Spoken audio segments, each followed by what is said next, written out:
Epic Games facing a setback in its legal battle against Apple. The Supreme Court saying the tech giant can keep its App Store payment rules, at least for now. Dan Howley has been following this legal back and forth, and here with the latest, at least for today, a big one for Apple, right, Dan? At least for today, yeah. This is still going to be ongoing. This isn't a permanent win for Apple. This goes back to the Epic Games lawsuit that company had filed against Apple, claiming that it violated antitrust laws in preventing companies from being able to offer third-party payment options in the App Store. You'll remember that if a company sells an app through the App Store, they're charged between 15% and 30% of the sale price for the use of the App Store itself. And companies like Epic, Spotify, and others have said that that's unfair. Now, in the suit, Apple largely won. They weren't found guilty of any anti-competitive behavior, but the judge in that case had said that Apple's anti-steering rules weren't allowed. So the company had to allow companies that work through the App Store to provide a means for their customers to find ways to subscribe to their services or purchase their apps on their own sites, meaning that there would be a link or a button saying buy here. You would be taken off,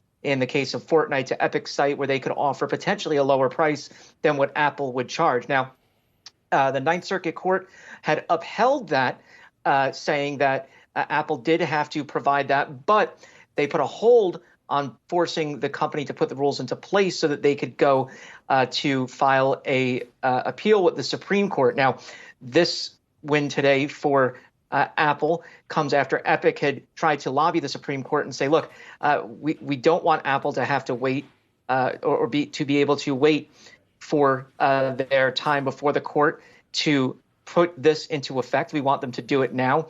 But Justice Kagan basically said, no, they're going to be able to wait, and you're not going to have this put into place now. So Apple does kind of get a win here, but this is not over by a long shot. Don't forget, this is just in the U.S. Over in the EU, the company's going to have to basically redo its App Store rules, as they say over there that the Apple has to provide a means for third-party app developers to be able to provide ways for them to customers rather to purchase apps on the App Store, not just through Apple's own Apple payment process. So this isn't something that is going to go away for quite a while. And it comes as, frankly, the services arm of Apple continues to do well.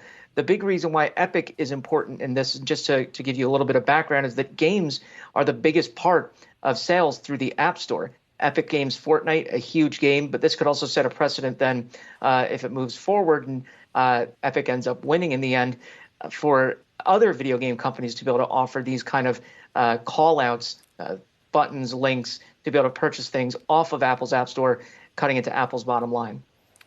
So, Dan, a small win for Apple today, but like you said, it sounds like this is very far from being over. Dan Howley, thanks.